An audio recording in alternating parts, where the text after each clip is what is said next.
Early voting numbers in Pulaski County are already outpacing 4 years ago as the largest concentration of Democratic voters in the state decides who will take on Republican incumbents this fall. But T3 11's Tanya Motorzinski looks at the changes this year in the GOP primary those voters may face. Tanya?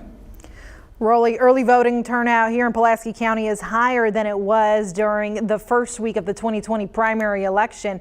But officials say some voters are still surprised by the rules when they check in. Before Arkansas voters ever touch a ballot, the choices they offered depend on party registration.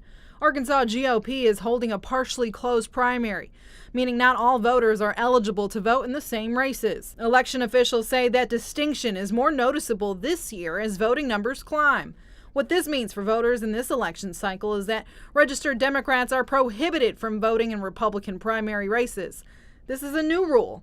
In the past, primary elections have been open, allowing voters to vote on either Republican or Democratic ballots. The Democrat primaries are still open. I spoke with Pulaski Circuit and County Clerk Terry Hollingsworth about a potential reason for this change. It does not address voter fraud or whether or not it helps voters.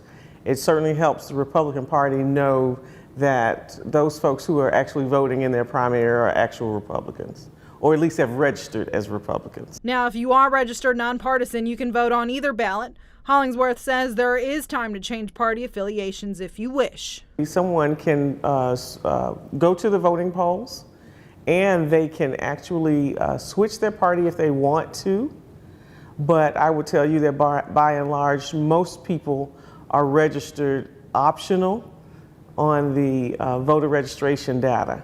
There are some who've actually put Republican or Democrat, but they can also see that information if they pull up VoterView.